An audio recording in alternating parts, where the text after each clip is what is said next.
good afternoon.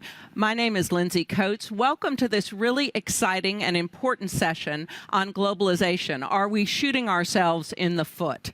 Which is, I think, a pretty apt metaphor for what's happening around the world in terms of globalization and its consequences. I am very honored and excited to be joined by a very interesting and dynamic panel. We have Jeffrey SACHS to my immediate left. I'm told I am not supposed to recite everybody's accomplishments, so yeah, too long. We have RYDER, Lise, KINGO, Angel GURRIA, and Sabina DEWAN, all of whom are experts in the topic of inequality and work, but I think our conversation will be much more dynamic and broader than that.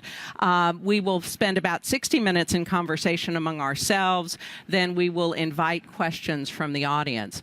We will be focusing on a particular project because this is a solutions-oriented event, and I'm going to invite Sabina DEWAN to talk with us briefly and describe the global deal for decent work and inclusive growth.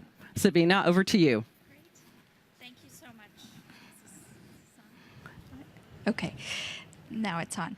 Thank you so much, Lindsay. And my thanks to the Paris Peace Forum and the organizers of this session. It is a privilege to be here with such esteemed panelists and to be one of the senior advisors for the Global Deal. I think we can all agree that we live in very uncertain times. There's a number of different transformations that are completely altering the way that we live and work. Technology, migration, urbanization, climate change, the restructuring of trade into value chains.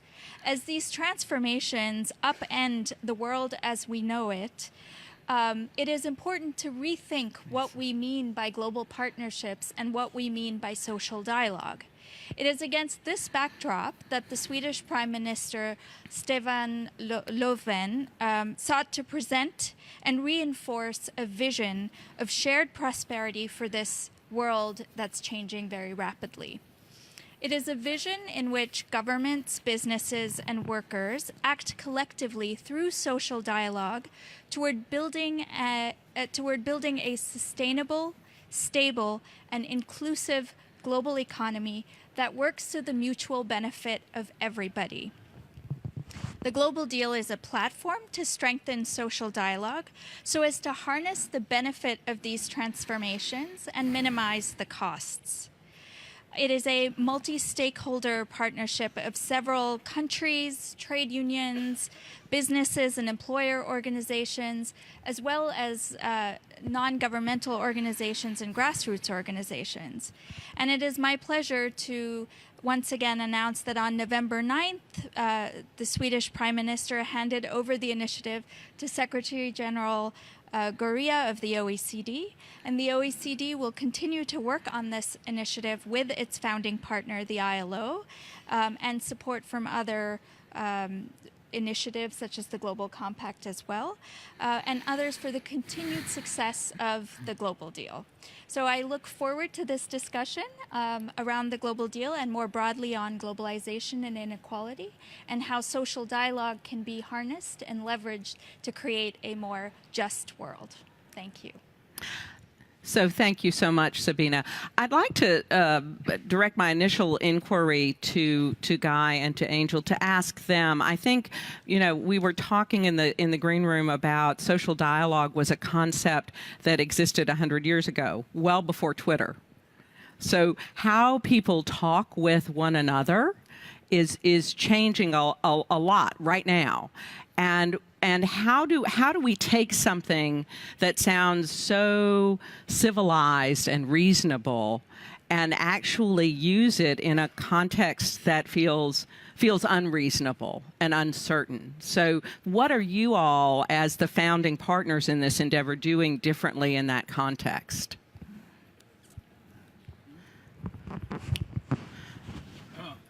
Well, listen, the paradox is precisely the one that you mentioned. The social dialogue is good, you know. Having open discussions about issues are good. getting the workforce and the workers of the world closer to the employers of the world, and then having the governments of the world chip in order to know how it is that they can make the mix better. That is good. And the problem is it's not happening, and it doesn't happen like that as it should. And the reason is it's a very divided and very divisive concept, is that, you know, the workers are on one side and the employers are on the other side, and the governments are somewhat kind of outside of the loop. And the idea of the global deal is precisely to remind us of something pretty fundamental. And that is that it is through a social dialogue that we're going to do better, and that it's good for productivity. It's also good for inclusiveness. And that, again, it's the nexus between productivity and inclusiveness that is eventually going to work. It's not going to be only if we focus on growth and productivity. It's not going to work only if we focus on the question of inclusiveness and redistribution. But it is the link between the two that is going to ultimately succeed. And therefore, a mechanism, a forum, a system, even some research that would be required to make it work better is absolutely worth its while. And we really celebrate the confidence that the Prime Minister of Sweden has put in the ILO and in the OECD to be his partners from already 2 years ago to make it happen. So Guy, what do you have anything to add to that? I mean, how have workers changed? Do they expect a different kind of dialogue, a different way of engaging? Yeah, I mean, just firstly to echo what Angel has said, and also to express the ILO's appreciation for what Sweden has done in putting this global deal in place. I mean, it's a good moment to think about history, isn't it, on this occasion? You know, the notion of social dialogue was actually born with the International Labour Organization exactly 100 years ago. You know, social dialogue, unlike other bits of social history and development, was actually something which came to pass in the First World War. It was a cooperation of governments, employers and workers to keep the war effort going, to keep the armaments industry going. It's a rather dishonorable, if you like, genesis. But the notion of cooperation was born out of the war effort of the First World War. That's just history. Yeah. Now, it began internationally because when the ILO was started, what Roosevelt later called this wild dream of putting governments, employers and workers together to deal with issues around the world of work, this was an international idea, which then got implanted nationally. Normally things grow nationally to the international. Social dialogue, it was the opposite. And it was part of the effort to humanize the world of work. And at the same time to so contribute to the stability of societies, to fair outcomes. Now, what does all of that history tell us today? I think if you look at the record of 100 years, it's quite obvious that where you have been able successfully to marshal the inputs and the conversations between governments, employers and workers, different ways, because every country has its own manner of doing things, you've actually had better outcomes in terms of equity, and we're here to talk about inequality, in terms of social cohesion, and in the end, in terms of sustainable growth outcomes. It works. This is not just a soft issue on the social side, it's good economics as well. So what's the challenge today? You know, is this 100-year-old model run out of steam? Because as you've indicated, we've got a world of work which is undergoing extraordinary transformation. And there are some would say, look, now this looks rather old-fashioned. You know, unions have lost members, employers and companies are acting differently. Now, have we actually outgrown or outpaced the notion of dialogue? And at the same time, let's be honest, in the world today, we're finding it increasingly difficult to talk to each other in every sense and to tolerate the views of the other. Well, my argument is that there is nothing outdated about notions of social dialogue, and I think the global deal is predicated on that supposition. Dialogue is a very, very effective way of negotiating the turbulence of change. And that's what we're about now, I think. So let me push and challenge a little bit here. I'm curious if they've. I know the Global Compact has been very involved in this. I know Jeff's knowledgeable on this topic. Is there has something been done differently in the last 2 years that we don't know about? Are we finding out ways to reach youth and to reach women who are often underrepresented in things like unions and underrepresented in management and underrepresented in government? How do we, if it's that tripartite thing that's going to create the social dialogue, how are we bringing in the people who are not engaged? Because it's inherently unequal if we're not bringing in those who are the most marginalized. Lise, do you want to speak to that? I'm very happy. First of all, thanks for the invitation to be here at the Paris Peace Forum. I think it's an excellent opportunity to discuss some of the challenges that we are all trying to deal with from different perspectives in the world today. And I think to your question of has something happened differently within the last couple of years that have helped us, how should I say, target our activities more? I think the question is yes. And from my perspective, it's the launch of the 2030 Agenda and the 17 Sustainable Development Goals. I think they have helped the world, all the member states that unanimously adopted the goals at the UN 3 years ago, get our act together on becoming more systematic in addressing the challenges of the world. I think it has also made it more clear how far we are actually behind many of the 17 goals. And the Secretary General yesterday elaborated on many of these challenges. And I just want to mention that in looking at the 17 goals after 3 years, there are two major challenges that stand out where the world is really far behind. One is all the goals relating to climate change. And the other challenge is inequality. It's inequality for women. It's inequality for workers when it comes to decent work. It's inequality for young people that are not offered jobs or education. And I think these challenges in combination makes it hugely important that we have multi-stakeholder dialogues in forums like this, because nobody can solve these interconnected systemic challenges on our own. And at the UN Global Compact,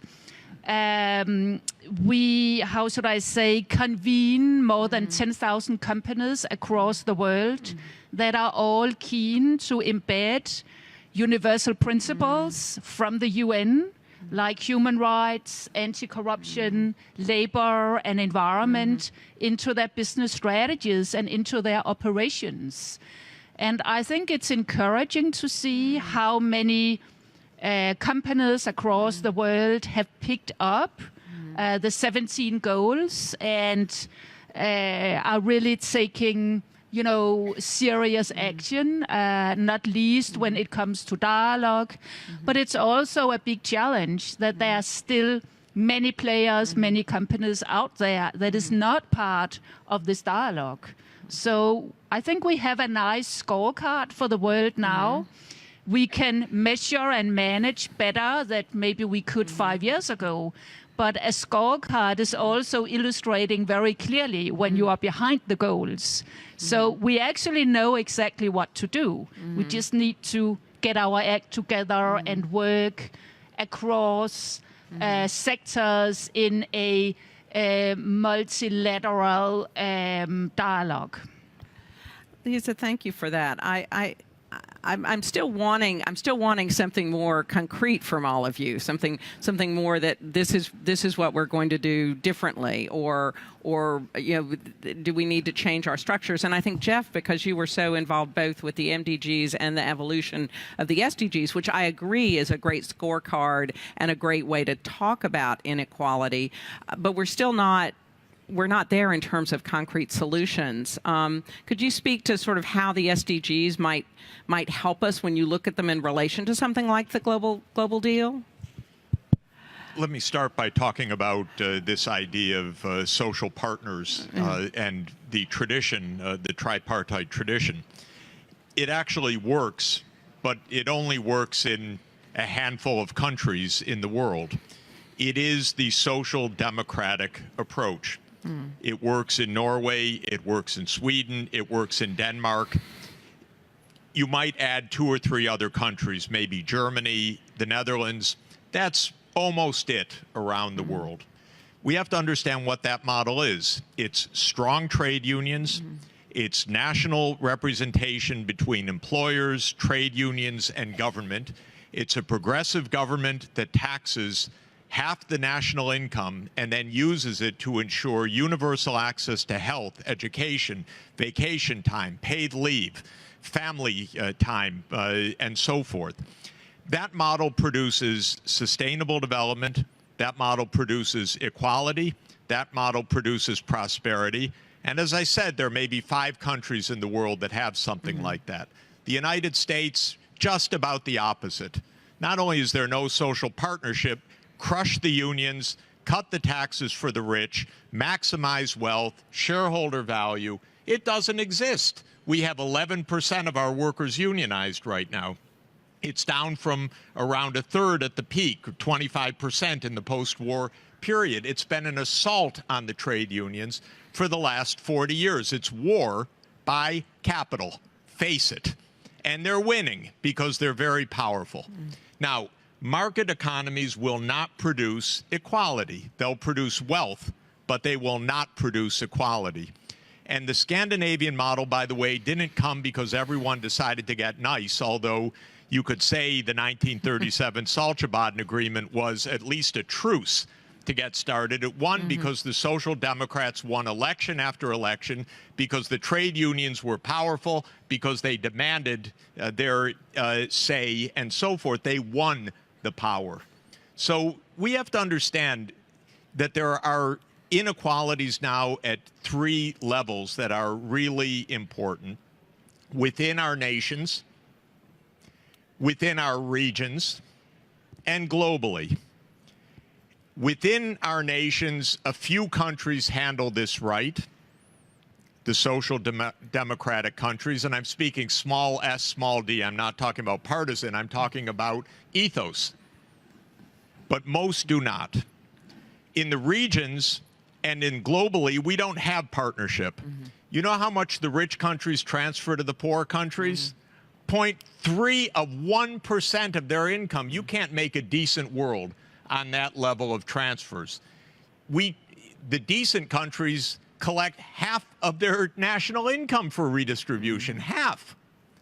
But at the global level, we don't even get 0.5 of 1% from the rich countries because they're nasty to the poor countries. Let's face it, because they don't care, because politics is not organized that way. And in the European Union, one of the main reasons it's in such stress right now is the European Union budget is 1% of the European Union national income. And so the countries that are on the margins feel completely like they're not benefiting from this, and they're breaking apart. So only the core is holding together.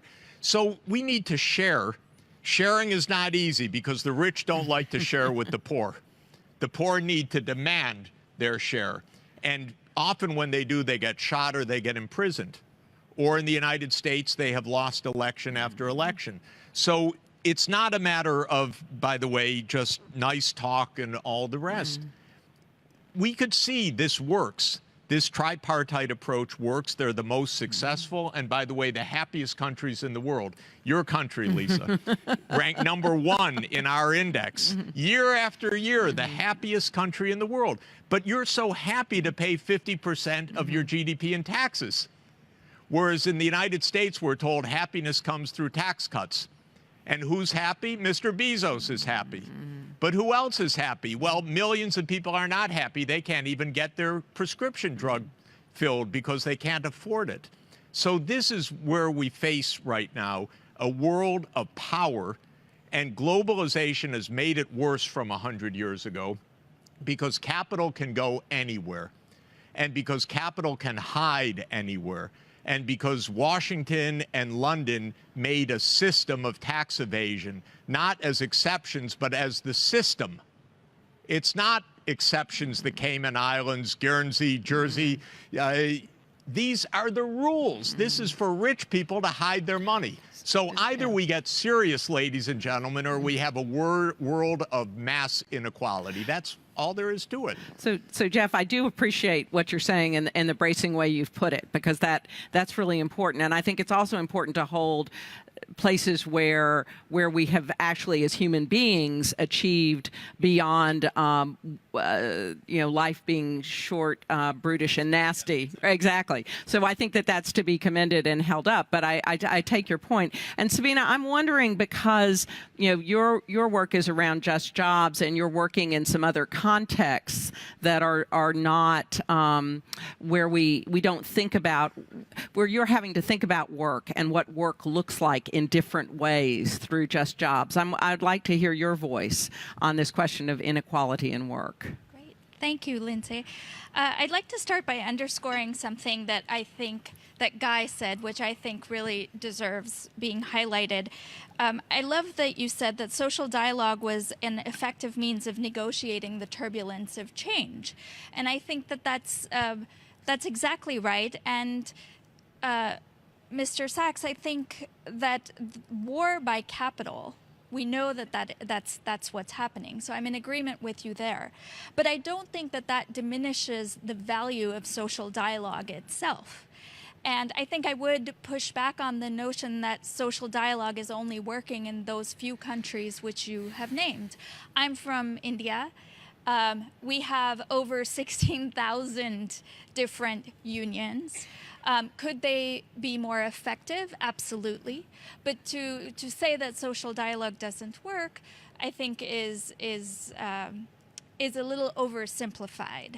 I think that social dialogue, worker voice, collective bargaining, I think these are fundamental truths that we need to hold dear and promote. Well, we're on the same side of that. Having said that, what I do think is essential, Lindsay, to your question about the transforming world of work, I do think that we need to reinvent the notions of social dialogue. We cannot think just in terms of traditional ways that we've conceived of social dialogue. I think we need to think about how do we leverage online platforms to organize workers. What does social dialogue really mean in terms of a world that is increasingly more precarious, increasingly with flexible work arrangements, self-employment's on the rise? What does social dialogue mean in that context? And I think there's a lot more work that needs to be done there.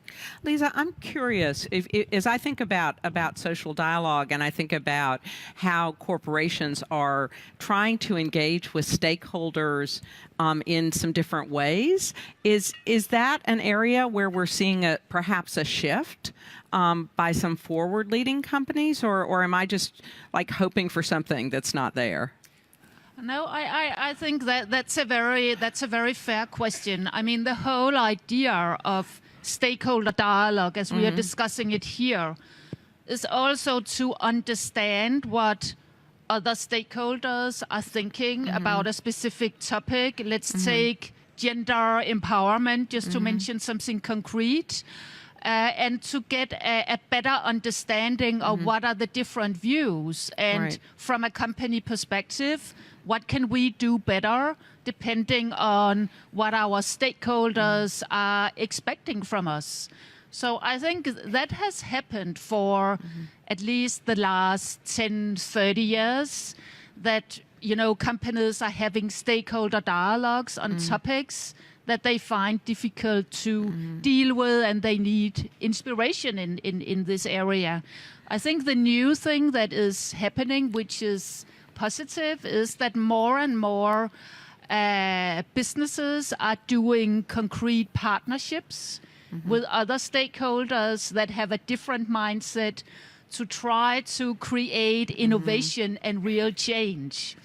And I think that's much of the discussion that we are having this afternoon. How we can be much more radical in the way we think about innovation and change, and how we can create some real tipping points that changes, for example, gender empowerment, so that we don't endlessly continue discussing the same topics. And I mean, back to Jeffrey's point about the economy, I think it seems as if people are listening more to your arguments when you can put a financial number to it. So I just want to mention that actually by closing the gender gap and empowering women, giving them the same conditions as men in the workplace, could actually release close to 32 trillion US dollars in the world. And compared to the fact that we need maybe 5 to 7 trillion US dollars every year towards 2030 to drive the Sustainable Development Goals. I mean, that was just one thing we could agree to actually do. So what does that look like? Like, be concrete. What does it look like? Well, it looks like, for example, the UN Global Compact has developed a set of women empowerment principles together with UN Women on how companies can provide better opportunities for women in their workplace. If companies follow those principles, if they use our tool, very concrete tool, to map where the gaps are, that's a very concrete way of moving forward towards closing the gender gap. And if we consider that even by today, between 70 and 60% of all women in the workplace don't get the same level of salary as their male colleagues. There's a very long way to go. But this would be a concrete way to start. And again, we have 1,800 companies applying these tools. The CEO have signed up to these principles, but there are millions of companies in the world. So if we could agree that maybe 1 million would sign up, I mean, that could create some of the tipping points that we are looking for today. Thank you. That's very helpful. Guy, I want to come back, and then we'll come to Jeff. I want to come back to the question of those who are not in traditional work.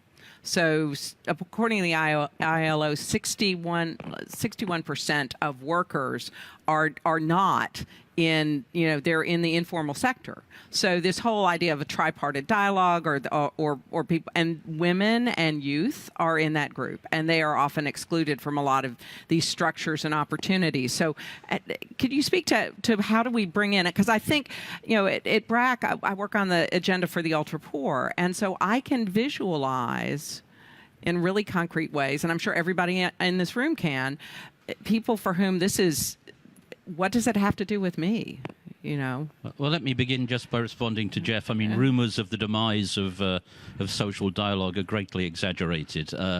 If you take the very restrictive and mistaken view that social dialogue is reduced to the Nordic model as we know it, and there's some truth in the idea if you want to live the American dream, go and live in Denmark, but this is an overly restrictive idea of what social dialogue actually is. Social dialogue takes place with varying degrees of success and impact in the great majority of countries of the world, in very different ways, in India, in Latin America, in Africa. It might have escaped people's notice that the Tunisian social partners actually managed to land a Nobel Peace Prize. So there's a bit more to it than one might imagine. But you're asking the key question. You're asking the key question, which is, how does social dialogue expand from the very substantial but restricted scope of activity that it has right now in different directions? And you're pointing to the most important direction. Now, over the years, we have built institutions of labor. It's taken 100 years, collective bargaining, labor inspection, minimum wages, all the rest of it, which has changed people's lives and changed our societies. And yet we have this extraordinarily large and resilient informal sector where these institutions, and this is a matter, it's axiomatic, it's a matter of definition, have not reached the informal economy. Now, I think that's at one end of the scale. The other end of the scale is how we now address the new forms of work, and the platform economy stands out as the most obvious example. Well, the answer is we have to be serious, and governments are becoming much more serious about formalization of the informal economy. There was once a vogue in development thinking that the informal economy was a very positive dynamo for development. This was out there in the 1990s. That's now been discarded. It doesn't hold sway, at least in the areas of social dialogue. We have to extend institutions of labor, which are what differentiates labor from a commodity, towards the informal economy, and governments are doing it. You look at Latin America now. This is perhaps one of the major innovations in policy direction of recent times. But it's an extraordinarily big job to do. What are we doing differently apart from that? Internationalization of social dialogue. It was pointed out earlier on, and correctly, that for the most part of the period it's been in operation, social dialogue has operated at the national level.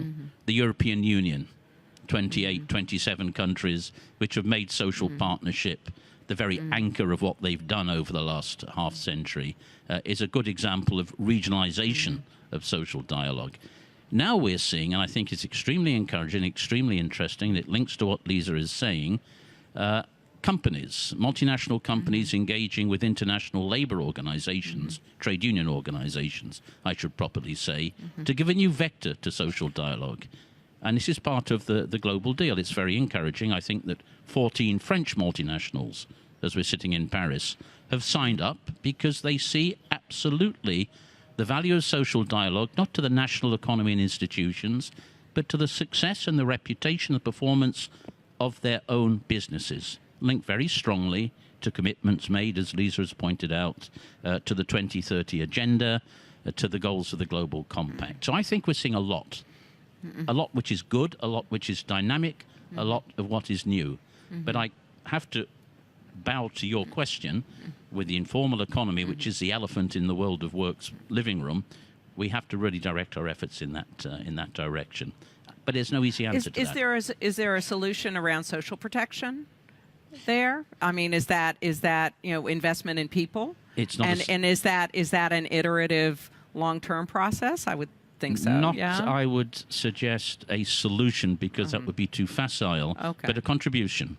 And the notion of social protection floors, which the ILO has pioneered, which finds its place in the 2030 agenda, and which we are extending to informal economy workers in ways which are proving effective and fiscally sustainable, is a move in that direction. I would say that. Yeah. So I was going to invite Jeff, because I think he's been sort of waving the microphone around a little bit, or Angel, to weigh in at this point. I'm in favor of social dialogue. I'm just pointing out that we're not exactly winning this battle right now. And pointing out that social dialogue exists is also not really an adequate response to the realities of the world of the last 25 years and the next 25 years. There is rising inequality. There is falling power of the trade unions in almost every place. There is no social dialogue in the United States, with all due respect. That's just one example, though, of many countries like this. And social dialogue is not the deliverance. It is a piece of a system.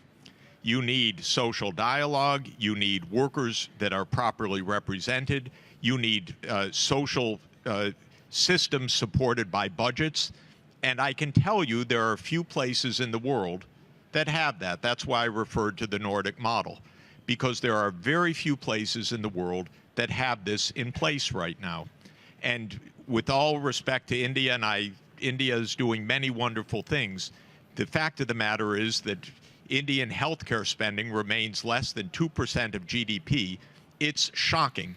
Indian public schools are dysfunctional right now, and that's why the kids that can go to private academies and private schools right now. This is not what we're in for yet. And so we have to be realistic. And we have measures, which I look at day in and day out, that are deteriorating. And you look at the Gini coefficients of inequality, they're deteriorating. You look at the vast wealth that's parked in the tax havens, which are the design of these powerful companies. They're soaring. You look at all of the nominee corporations where we don't even track who owns what, but when a scandal happens, you find the 100 dummy corporations that have been created by these crooks that we call our politicians or the leaders of business. I'm sorry. It's not being against social dialogue. It's trying to get a realistic sense of where we stand right now and what a full system is about. And dialogue is fine as long as there is also power to put in place meaningful systems. The idea, Lisa's idea about emphasizing gender equality is absolutely wonderful, and SDG 5 is focused on that. But in making gender equality work, the businesses have a role, but what makes it possible in Denmark for women to participate at such a high level is, first of all, that the girls have all gotten an education along with the boys, so that there's been complete equality, which is not something that one finds in the developing world at this point, especially in the poor countries, because they can't even keep their kids in school. And second, you have guaranteed childcare. You have guaranteed parental leave. You have tremendous support that enables women to go to the labor force. Am I in favor of it? Yes, sign me up. Absolutely, it's the number one right thing to do. But it's a package, and the reason I'm emphasizing all of the shortfalls is that it's too easy to check a box or say how many nice trends we have. If you look at the big picture, we're losing, and we're losing because we are not taxing the rich, we are not taxing the companies, we're pounding on the trade unions almost everywhere, and mobile capital is completely irresponsible because we've set up a system of capital mobility that allows it to go untaxed to a shocking extent, and therefore countries cannot even raise the levels of social services that they desire because the companies leave. I was in Ireland just yesterday. Ireland gave a free ride to Apple, the biggest company in the world. For years, the European Union finally said, you have to collect tax on that country. You know, they opposed collecting tax on Apple. I said, are you kidding? Do you know how rich Apple is? I don't know whether today it's 850 billion of capitalization, but they refused to collect. And then when the EU forced them to collect the taxes, they put it in an escrow account to show how nice they are to Apple. We don't really want your taxes. We're just keeping them in an escrow account. This is the world run for Apple. This is not the world run for people. Sorry.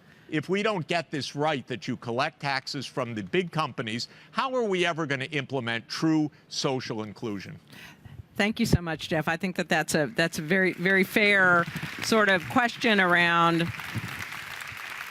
both the structure and the values. And I'd like to challenge Angel to speak to this, because I think, you know, the OECD could arguably be described as, you know, the club of the rich countries, which may or may not be facilitating the existing system, or may be only willing to change it at the edge.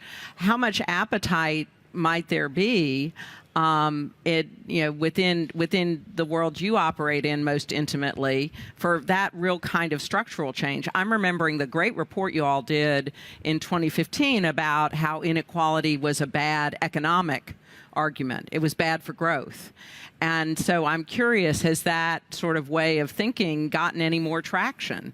Because I think Jeff's right, both sort of about does that really encourage growth, or does it drive greater inequality, the kind of structural problems that we're having? We're not a club of the rich. It's run by a Mexican. Remember,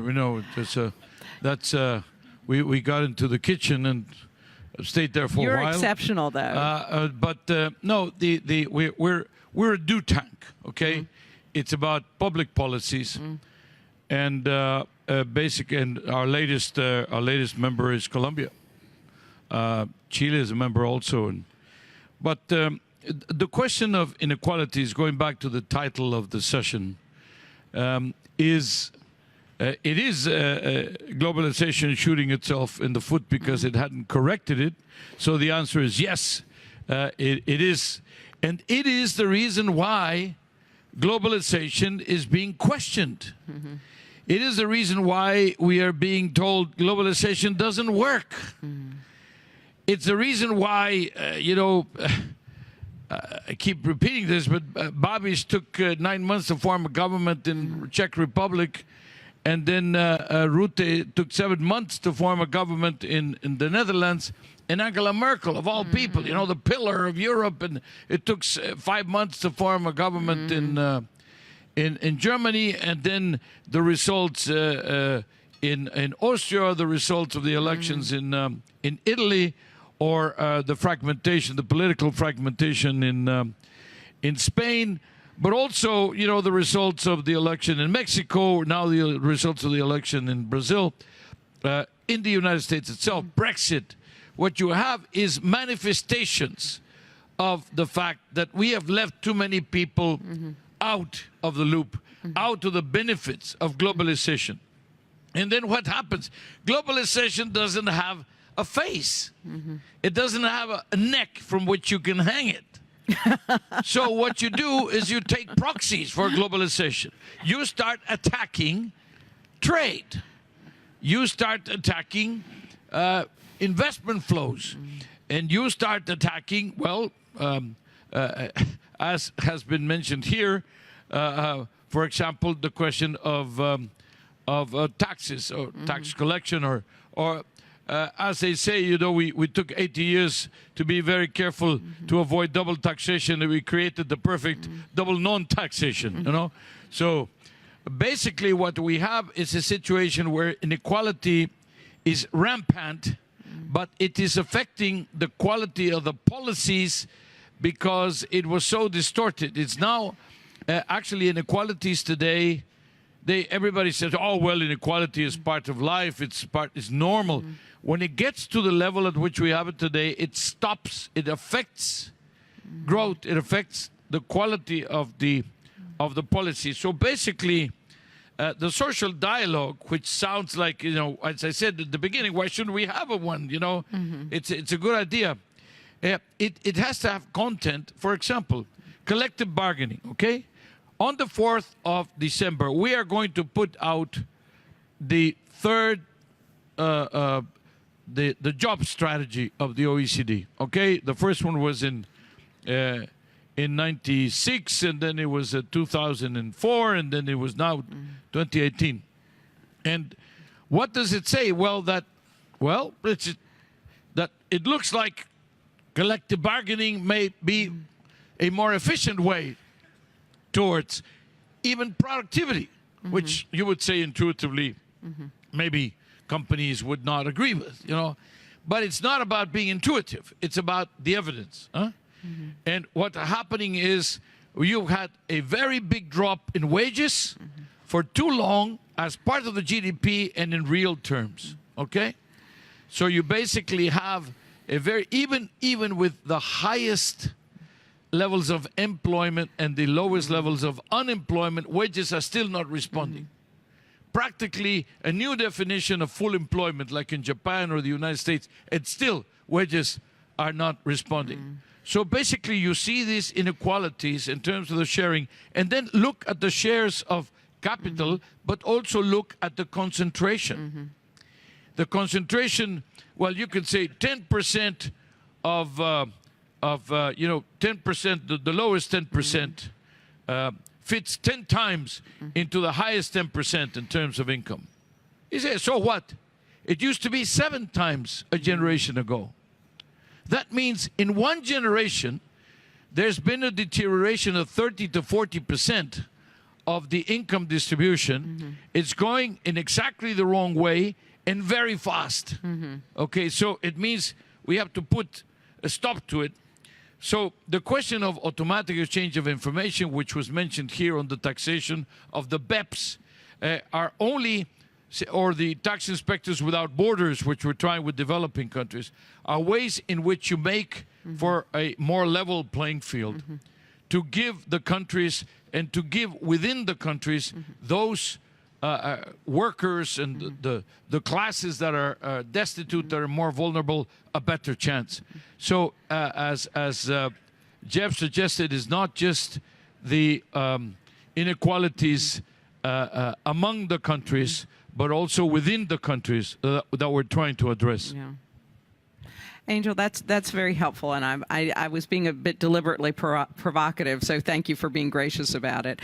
I think, Lise, if we want to think about the corporate role in all of this, and is there a change of heart that should be happening, or is it already happening in terms of thinking about supply chains and values and what's driving corporate behavior?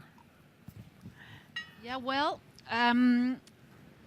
as I mentioned before, I think the adaptation of the 17 goals has created a lot of interest among the private sector across the world. At the UN Global Compact, we are very eager to argue that when any company begins to address the 17 goals from a strategic and practical purpose, it has to build on universal principles, human rights, labor, anti-corruption, environment, the Paris Agreement. It's very impressive. Otherwise, it easily turns into some kind of blue washing. And this is serious business. So companies have to integrate a principled business approach. We spoke a little bit about gender before and the impact and the kind of tipping point that could be. I agree with Jeff that obviously all the themes are completely interconnected. So if you start in one corner with gender, you easily end up in climate change, poverty, and all the rest of it. So it's a very complex, interconnected agenda. But I mean, if I should bring up another topic where I think the corporate world could really drive a huge change, it's within the global supply chain. So today, about 50% of all trade goes through the global supply chain, which means that companies touch so many people, so many suppliers in their own global supply chain. So first of all, we have companies working that are part of the UN Global Compact on how they could expand their own commitment to the 10 principles, to also making all their suppliers adopt the 10 principles. Not only adopt, but also report on. Because we want to know, black on white, what the dilemmas are that the companies are grappling with, and also the results that they are creating. So in the global supply chain, you meet so many of the inequality issues that we are discussing today. It's about minimum salary, too low wages. It's about more than 150 people that are working in the supply chain under conditions that none of us would like to think about. It's about 50 million people working in modern slavery, 1 in every 4 actually being a child. So I think that addressing the whole global supply chain from each of the perspectives that we are representing here today could actually be a great way of getting some of the concrete results that I think you are looking for in our debate. And again, I want to emphasize, when companies and other stakeholders begin to report, putting numbers on their achievements, identifying what is really difficult, then the social dialogue becomes very meaningful, because then it's trying to solve real problems. So I think maybe the challenge that we are facing is that getting all these data are very complicated. And we need support from the companies that know how to handle big data in a way we have never been used to before, to be part of this. And I'm happy to see they are part of it. But I mean, I think that's another topic that could deserve even more attention than it gets today. Thank you so much. So Sabina, I want to turn to you, but to sort of build on what was said. I think the point about supply chains is a great one. But then, like, so what is the role of government? You know, you're talking about we are envisioning, if we really got after this, a level of government cooperation across borders that we've probably never seen. And I know you've written some about the role of government in sort of as an equalizer in a way that's sustainable. Could you speak a bit to that? Sure. Before and anything else you want to say? Thank you. Thank you. Before I address that, Lindsay, I wanted to pick up on something that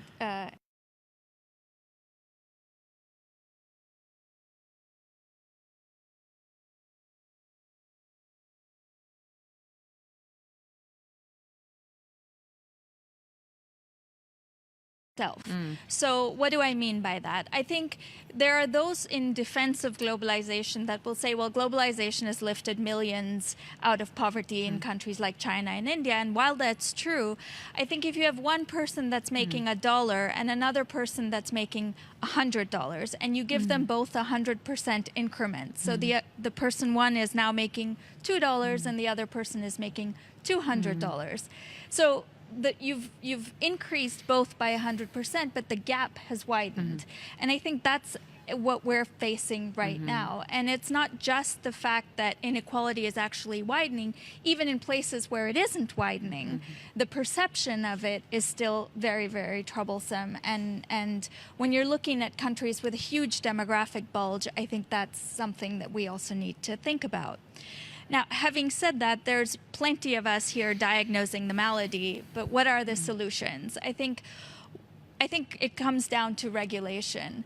And, you know, we're sitting here talking about globalization, but I think technology and the way that technology is upending traditional employment models and the way that people live and work is extremely daunting, and is going to be, you know, is skill biased, and I think poses the potential for really creating exacerbating inequality in a very big way. I think the role of government in this context is to regulate. It is looking at taxation, but it's also looking at how can we slow down the advent of technology in a way that allows us to make investments in human capital so that people can catch up. I think it's looking at global value chains and saying, okay, we are no longer in an era where we're dealing with trade in an arm's length way, trade between countries. We're now dealing with these elaborate, complex, fragmented global value chains governed through the private law of contract between companies. How do you govern that through a multilateral system? How do you govern that through a national government? I think there's a lot of thinking going on sort of the supply side, not enough on how do we regulate technology? How do we regulate companies that are engaging in global value chains? I think there's a lot of work. Engel mentioned research in the beginning. I think there's a lot urgent need for research on those questions, on what this regulatory agenda looks like. Yeah, it would be unprecedented, wouldn't it? So I want to note we've got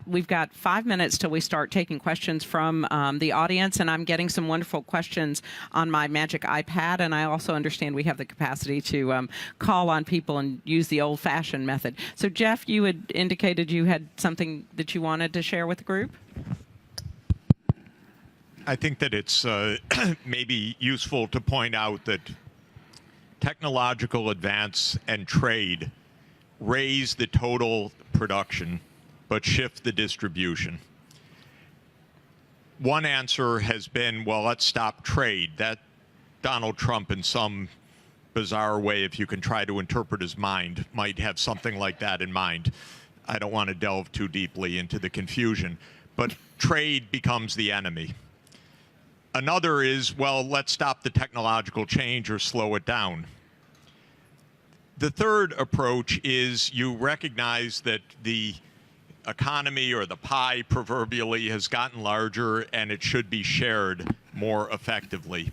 And this is proven to be the most effective manner of addressing technological change.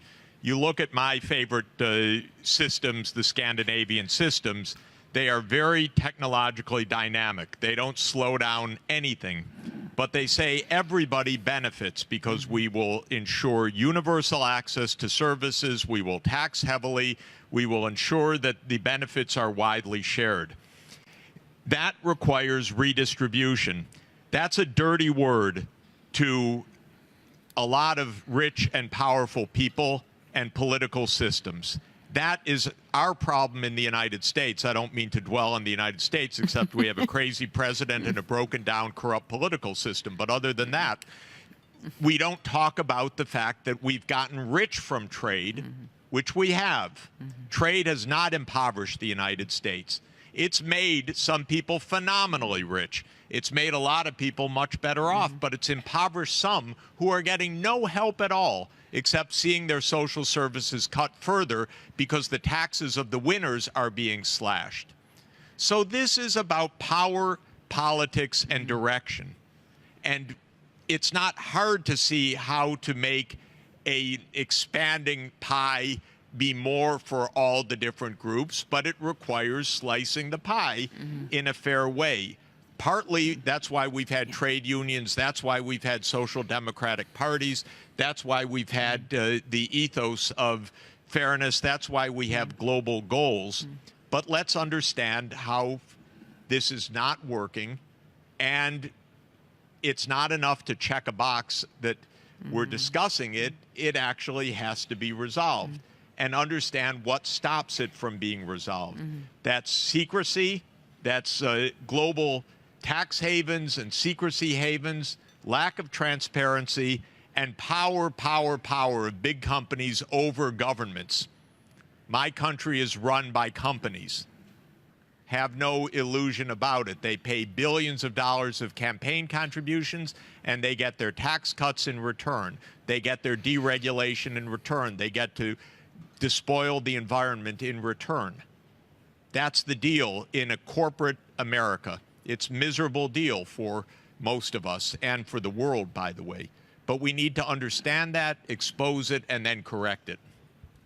So I think Sabina and Guy both want to weigh in. Just, sorry. Yeah. Thanks. Just very quickly, I couldn't agree with you more that it does come down to having redistribution systems. But I think that that's not enough. I don't think that that countries in the global south have the capacity to establish redistribution systems at the same pace and with the same magnitude with which technology, for example, is changing the world of work. In India alone, you have 356 million people between the ages of 15 and 29. That's higher than the entire population of the United States and every other developed country in the world. Most of those young people barely have a requisite level of education, as you yourself pointed out. Those people will be left behind as technology permeates the economy.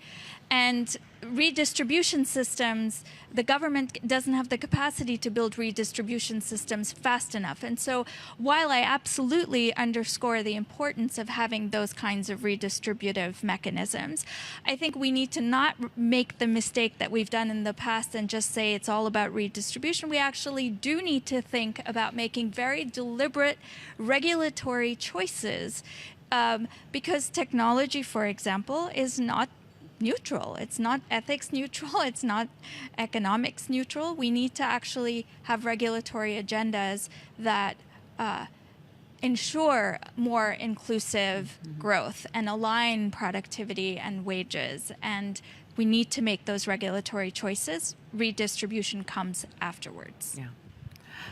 Go ahead, Guy. And then I have a question for you that came from the magic iPad. But go ahead, and then I'll ask you a question. Well, just to sort of follow on from what all the colleagues are saying here, it seems to me absolutely clear that we need, if we're really going to tackle inequality in any serious way, there is no one panacea. I'd be the last person to suggest that if you have social dialogue, everything will be solved. We have to pull a very large number of policy levers, be it tax, be it corporate governance, be it supply chains, be it education. That should be clear to us all. I don't quite make this distinction between, redistribution and other issues. It seems to me, almost by definition, the case that if we're going to tackle inequality, we are entering into an endeavour of redistribution. It just seems to me to be a matter of logic. Just to follow on what's been said about global supply chains, really interesting part of the story. Yeah. I mean, we now have, I think, some interesting new developments. We have the United Nations Business and Human Rights framework, which requires, and it's an interesting concept, you asked about the respective responsibilities of the state and of private enterprises, and that's spelt out very clearly in the UN framework, the respect, protect and remedy agenda. And it introduces this notion of due diligence in what is expected of private enterprises in respect for human rights. The debate now is what actually due diligence actually consists of. And I would suggest that in the field of human rights, that's extremely important.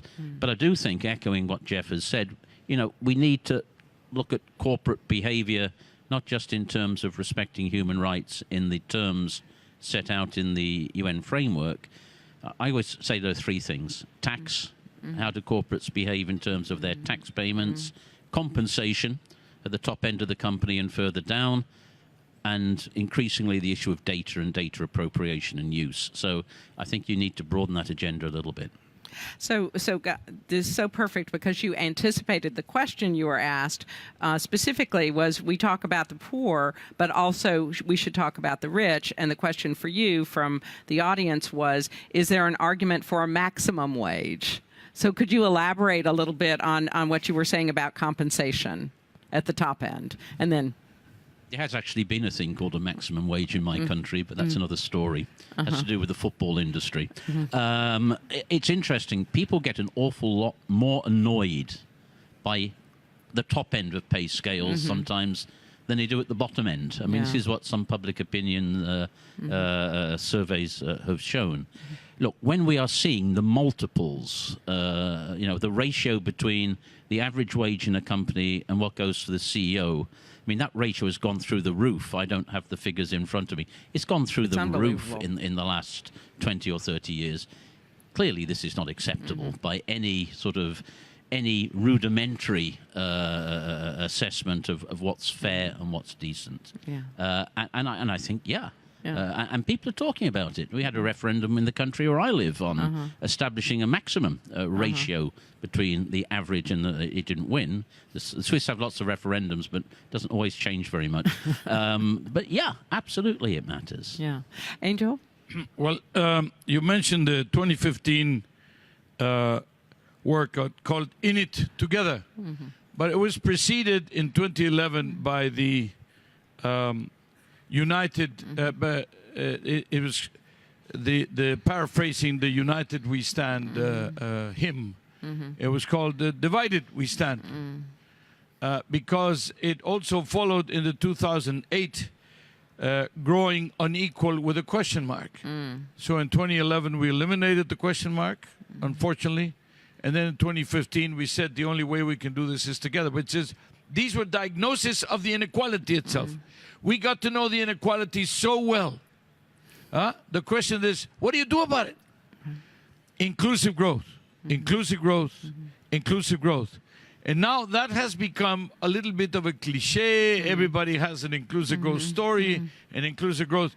But I can tell you, a moment ago, Jeff Sachs and Gabriela Ramos, who is sitting in there, together with Romina, who are the heads of the inclusive, she's the head of the inclusive growth unit, and Gabriela is, of course, the one who runs all the trains at the OECD, keep them running on time. But the question is, with Emmanuel Faber of Danone, launched the Business for Inclusive Growth initiative. Okay? So, and this also is after we had launched the champion mayors for inclusive growth. So you basically, in order to do the inclusive growth story, you go with the different elements. Of course, governments are worried about inclusive growth. They say they're doing things about inclusive growth. We keep close tabs on them, and we are always telling them whether they're doing right or not. But mayors, well, why? Because at least in the OECD, the whole of the population is living in cities today. The majority, 75, 80%. And then business, of course. Who is it not but business that can actually make the inclusive growth story turn around and become real? So this is quite important to recruit the ones that are convinced that this is something that is good. The other thing that we have to fight is, it was mentioned, what, 60%? It said informality, 60%. My own country is about, on average, 56, 57. India is about 90%. So when you have 90% or 60%, you cannot even plan pensions. I mean, these are, we're going to have old poor because they cannot, they're not contributing to pensions and they're not in the formal sector. So basically, when you're talking about inequalities, you are planning for inequalities today. You are actually going to make the inequalities even greater. So I would say take a hard look at this, the whole of the pensions area. I would say take a hard look at this because that's very a very dangerous situation, the question of informality. And I'd just like to close because the outfit that Sabina works on is called JustJobs. And it's not because it's only about jobs, but it's also because jobs have to be just in the sense of being fair. So I think that's, let's keep that in mind. Yeah, absolutely, absolutely. I'd like to invite some questions from the audience. If anyone wishes to raise their hand, the folks with the paddles will come towards you, and I'll take a couple of questions from the audience. All right, so we'll go with one, and we'll go with one, and we'll go with seven. Somebody close to seven. Hello, can you hear me? Hello. Hello. Hi. Where are you? My question is. Okay. My question is for. Could you stand Jeff. up so we can see you? Hello. Hi. And you are, and where are you from? My name is Samuel Getachew. I'm from Ethiopia. Thank you, Samuel. My question is for Jeff or to Guy, maybe. The African society is inviting the world to invest, foreign investment. It's a society that was once dependent on aid. They're looking at foreign investment as a solution. To Jeff, are they moving to the direction that you've mentioned, which is a Scandinavian direction, which is bringing investment and taxing it enough for the African society to take care of the poor? Or are we moving to the Trump kind of vision, which is exploiting the poor? And if you could also comment on the development that's going on in Ethiopia in terms of appointing more women in leadership positions. Thank you. Right. Okay, so we'll take those two questions. You cheated and got in two, but we'll take another from someone close to seven. Is there, you could please say your name and stand up so we can see you. Yeah.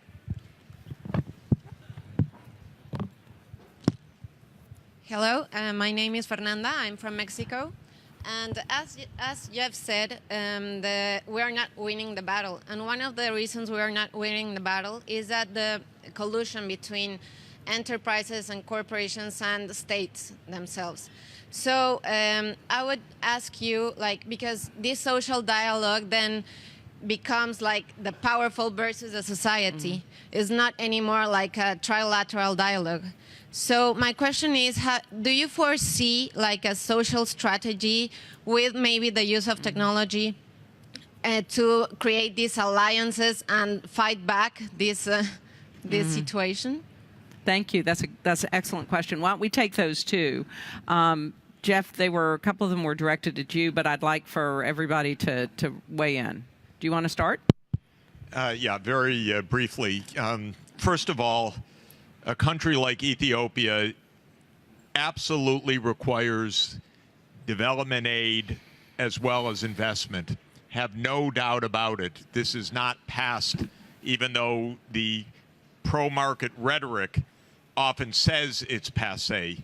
I've just completed a year of work together with the International Monetary Fund, establishing that the fiscal gap, the budget gaps for the SDGs, for the low-income developing countries is about $500 billion a year.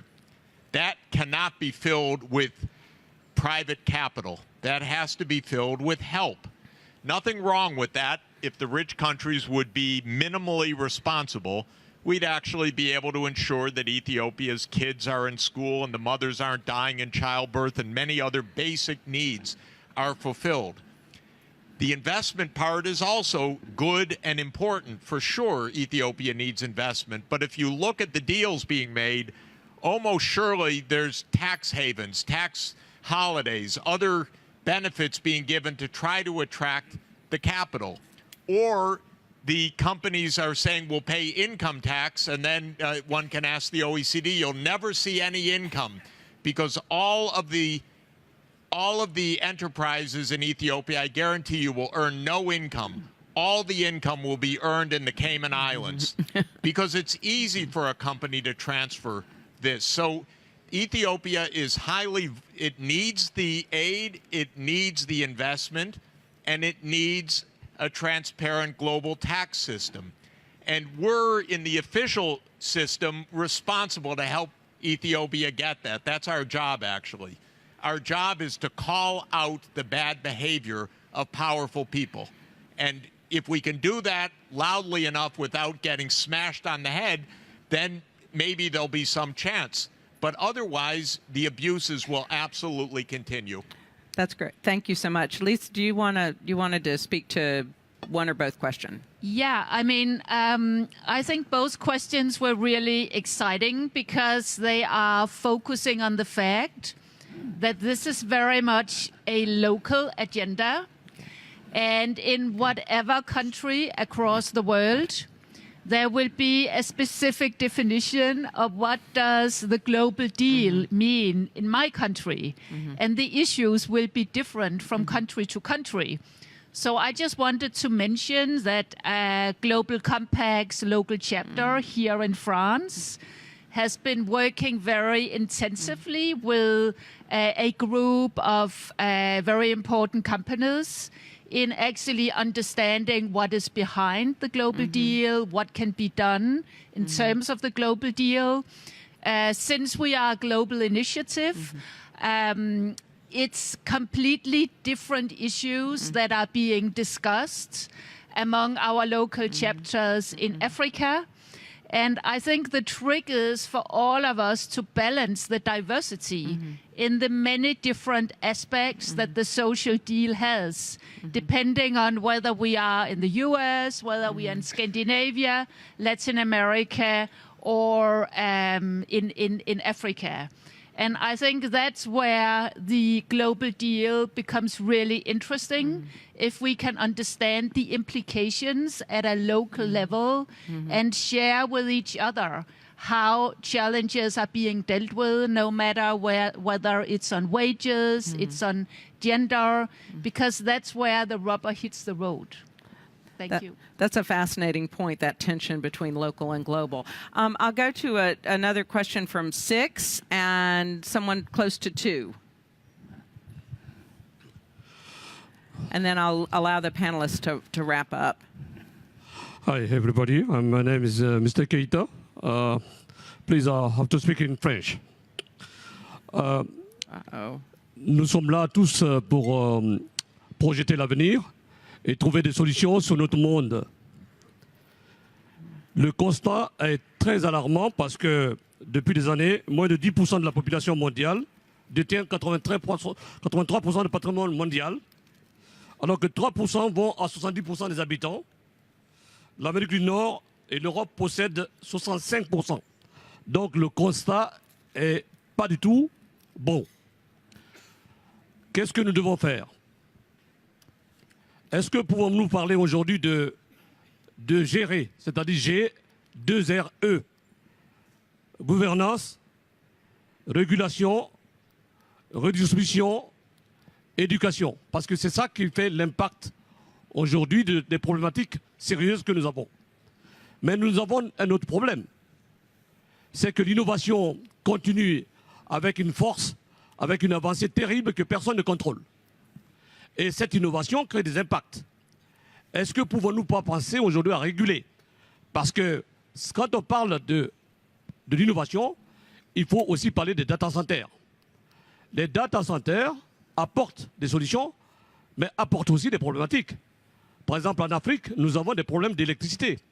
Quand vous pensez que des data centers consomment 70 à 80% d'électricité, c'est des problèmes. Nous marchons aujourd'hui à marche forcée et nous ne faisons pas gaffe de tout cela qu'impose l'impact sur les populations villageoises en Afrique et sur le monde.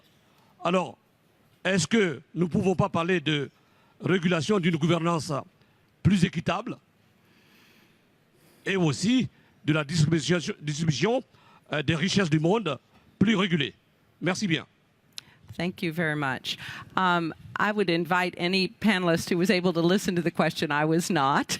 I'm sure it was very insightful to respond, and then we'll go to it. We'll go to another question. Jeff, do you want to? Jeff and Lise, do you want to take it, and then we'll go to another one. I just thank you very much for a very interesting comment. I want to say one word about the regulation of technology. I would really suggest not to try to, quote, slow it down in India or in Senegal or some other place. You'll just absolutely, it would, if that happened, just leave India or others floating farther and farther behind in desperate situation. The technology is changing in a revolutionary rate at a global scale. If you slow it down in any country right now, that country is going to dissociate itself from the realities of the world. What you have to do is run faster, especially with training, education, and global fairness to make sure that the benefits are properly shared, including taxing the tech industry, for example, an issue of high importance in Europe today. Of course, this industry should be taxed. It's where all the wealth is. So tax it and share it to make sure that the Indian kids can participate in this structure. But I would warn against saying, we'll take a timeout. I don't have time to elaborate, but a timeout is going to lose a generation. You don't want to go that route. Lise or Sabina, did you wish to speak to that? Well, just quickly, I do agree with that. I agree with you on that, Jeff. But I do think that there's room to explore what kind, beyond taxation, what other kinds of regulatory mechanisms we need in order to be able to allow human capital to catch up to the pace and magnitude of technological change. Certainly, I don't want any country in the global south to slow down the pace of progress and be left behind. But what other regulatory options do we have? So I pose that question back at you. Yeah. And just very briefly, I think the key concept is universality of access, universality of education, sharing the benefits, taxing these companies so that there is a means to do that, universality of online IDs and other things which make for the citizen rights right now. You know, there was a big debate about Aadhaar in India. I'm a fan of Aadhaar. That's the biometric online ID. Not to stop it because some people are left out, but to ensure that it's universally applicable, which is what the Supreme Court ended up saying. So regulation plays a very important role, but it is mainly trying to accelerate the changes and universalize the benefits as the key points of focus. And a lot of training and a lot of global justice in this, because countries cannot solve these problems on their own. That's why we have this global agenda, But we have to make it work by insisting that the rich and the powerful do their part and are held to account, which right now they're not. Thank you. I'd like to take a couple of questions from the iPad, and I think one might be of particular interest to the entire group because it takes us back to the beginning. So we've social dialogue sort of had its origin in the labor movement, and we've talked. Lise has talked a bit about global. I'm elaborating on a very good question. Lise has talked a little bit about how the local makes it real, and I'll invite Angel to speak to this first. But what role might community-based organizations, like the really local solution, play in sort of changing the dynamic around what a social dialogue looks like? And Angel's told me he's got to leave, and I thought it might be interesting to start perhaps with that question for you. Well, I think going local is crucial, like in so many things. But there's also something to recover. We have seen over the years a dwindling of the unionization, for example. Less and less of the workforce is part of unions. They're organized in the way of unions. It also has to do with the fact that services are a greater and greater part of our economies. And in services, you have much more individualized types of jobs, and therefore less homogeneous types of occupations, and therefore doesn't lend itself as much. Or maybe you have more individual approaches to jobs. And people feel that it's their talent or their initiative that is going to defend them. But I would say it is crucial to have community-based initiatives because community-based initiatives are the ones who are going to be giving us a gauge. The question is, how do you know what's going on? What are the voices that you're going to be hearing to put it all together? But also the question of when you're talking about inequality, inequality mostly comes out from the labor markets. In our experience, in our measurements. You even have now today this very dramatic situation where you have, because of the precarious situation of some jobs, where you have poor who are in a job, and then maybe they need 2 jobs, or maybe they need even more. And they still cannot make an honest living, a decent living. So you basically have a situation of taking a hard look again at the question of the labor market. You said about maximum wage. Well, I really don't want to get into the discussion about how much the head of Morgan makes or whatever, but we supported the minimum wage increase in Germany. And they were telling us, oh, there are going to be 250,000 jobs in Germany that are going to disappear. Nothing disappeared. They've continued to, do more and more jobs. They have the lowest, one of the lowest unemployment rates. In the United States, we strongly support the increase in the minimum wage. The minimum wages are really so low in so many places. And then the problem is that when you try to say, I support an increase in the minimum wage, everybody starts threatening you about saying you're either communist or the fact that you are conspiring against the creation of more jobs and that people will lose the appetite of creating more jobs. No, it has to do with productivity. If the workers are trained, they are skilled, and they will produce beyond what they cost, obviously there will be an appetite to create more jobs.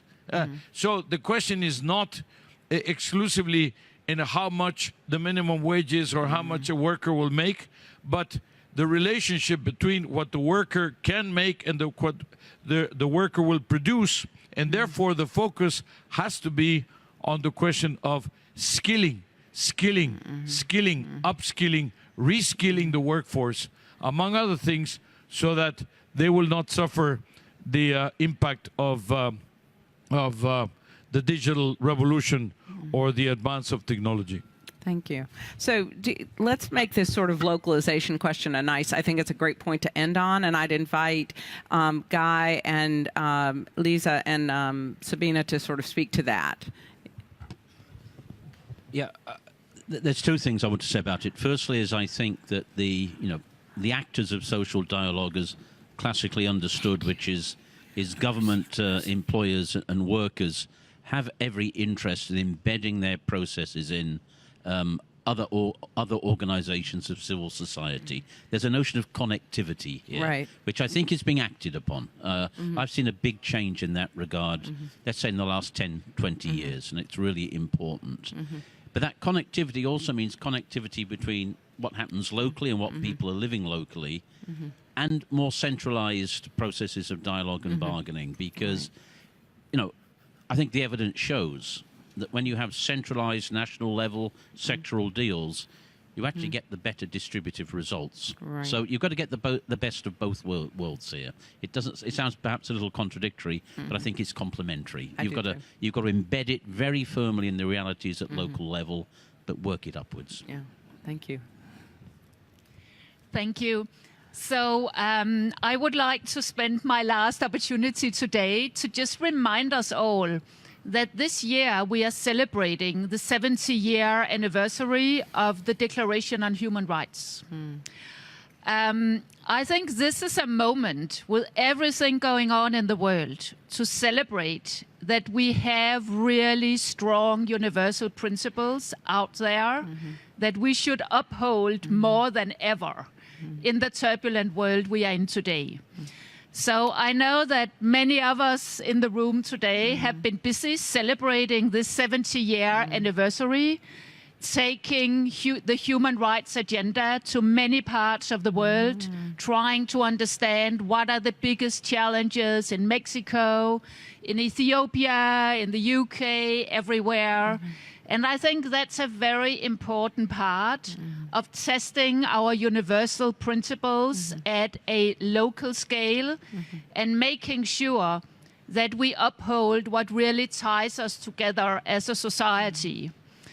One of my favorite books is William Golding's Lord of the Flies, that illustrate very clearly what happens when the culture evaporates because everybody forgets about the values that really ties us together. So I think that major principles, everything that institutions like the UN stand for as a beacon of values, is what we need to stick to in the world as it looks today, while we are really serious about solving some of the many global challenges that are out there in a very interconnected way. But we have to make the global goals alive in a local setting across the world. Thank you. Thank you. Sabina, do you want to close us out? Sure. So the one point I wanted to make about what Secretary General GURRIA said about skills, I think skills are fundamental, but I do think that a 3-month or even a year-long skills training program in a country where millions of youth barely have a requisite level of education, they can barely read or write, a 3-month or a year-long or skills training program is not going to compensate for years of poor quality education and ensure that that young person has economic mobility and growth in their jobs, sort of in their working life. So while a lot of multilateral organizations are pushing the skills agenda and national governments are pushing the skill agenda, I think it cannot come at the expense of good, solid education and a good educational foundation. I think that is fundamental. We cannot skill our way out of this current level of inequality. I think we have to explore other solutions, and education has to be the foundation. On the question of localization, I think that I agree with Guy that there needs to be a balance between policymaking at the central level that increasingly accounts for the specific needs and assets of communities. And I think social dialogue is a mechanism through which we can connect the communities and what's happening at the local level with a reality that is at the central or regional or even global level. So I'll leave you with that. Thank you so much. So we have 1 minute left, and I'm going to try to sum up really fast. I think we have grappled with a very difficult and intractable problem. I think that I will say that the global deal is a great point of beginning for the conversation. I think it's been a vigorous discussion of how we actually need to talk about structures, both at the macro level and at the local level, but we also have to talk about values. And I want to thank each of the panelists for the great heart and zeal that they have brought to this conversation, and to all of you for your attention and time, which is valuable. Let's go forth and work on this issue.